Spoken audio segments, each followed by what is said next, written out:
Thank you to the organizers for inviting me, and thank you to Doug for telling part of my photoreceptor story. It will save me some time up here. So we are targeting mitochondrial bioenergetics to improve retinal health. We are moving into phase 3 clinical development in dry AMD first half of next year. We're a private company. We will be raising a Series B round in 2024. So mitochondrial dysfunction is one of the earliest signs of dry age-related macular degeneration. We see reduction in number of mitochondria per cell relative to aged controls. We see a reduction in cristae architecture, which is really the business end of the mitochondria, where energy is made. And you start to see increasing mutations in mitochondrial DNA. Mitochondria are important in several different cell types in dry AMD. RPE cells, of course, are mitochondrial rich, and there is an extremely rich mitochondrial layer of the photoreceptors called the ellipsoid zone, and that is a phase 3 approvable endpoint per FDA guidance. The mechanism of our lead compound, alamiprotide, as well as our pipeline compound, 272, which we are also developing for ophthalmic diseases, is to target cardiolipin, a phospholipid needed to establish that curved cristae architecture of the inner mitochondrial membrane. Again, that's the business end of the mitochondria where energy is made. The curvature is important to optimize energy production, but importantly, if you look at cardiolipin degradation on the lower right-hand corner, that actually increases oxidative stress when the cristae architecture is lost. So again, our compound alamiprotide is interacting with cardiolipin to restore normal mitochondrial structure and function. With that, we see increased ATP production, decreased oxidative stress, and decreased inflammation. So just looking at that on an electron microgram from a diabetic mouse model, looking at RPE cells, you can see a healthy mitochondria on your left. In the middle, with disease, you see the cristae gone, and restoration again with alamiprotide. We've seen RPE protection in various cell models, but I would say the money slide from us preclinically was really looking at pattern ERG and seeing normalization of the B wave, which is essentially a proxy for photoreceptor function and vision.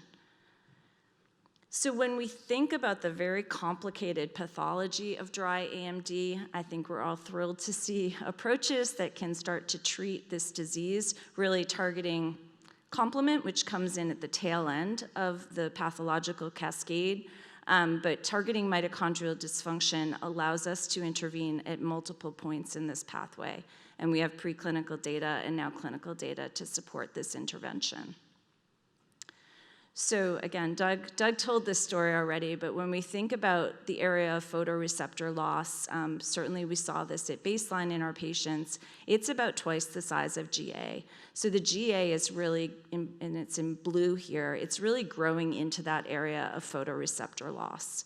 So putting a ring fence around the photoreceptor loss should eventually slow the GA progression, but importantly also help preserve and maybe improve vision if you can address the bioenergetics issue. In a phase 1 clinical trial in patients with GA, this was 19 patients, 6 months, no control, we did see improvements in low light visual acuity, which was our primary assessment of visual function in our studies. And when we looked post hoc, that was most highly associated with baseline ellipsoid zone health.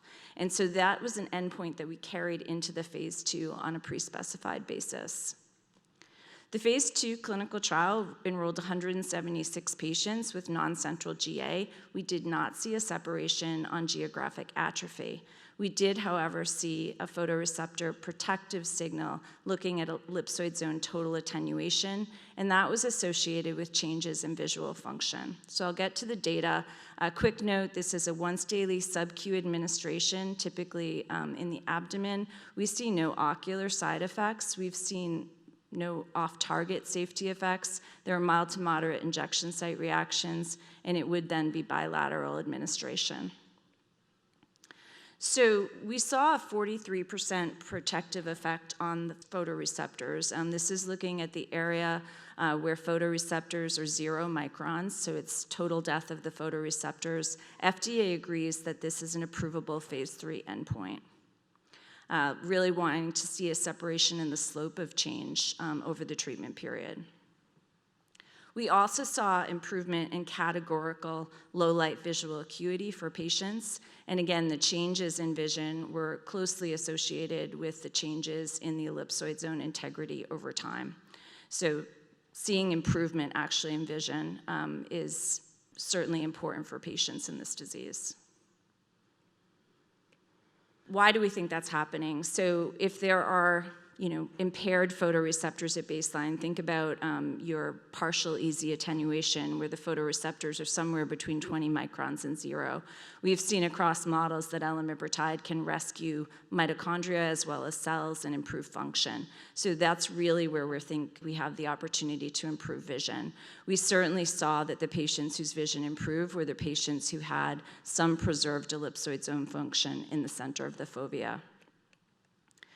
We're about to initiate 2 phase 3 clinical trials in dry AMD. These will be global trials. We'll be meeting with the FDA to finalize protocol design end of year and expect to start enrolling patients in the second quarter, so right around April of next year.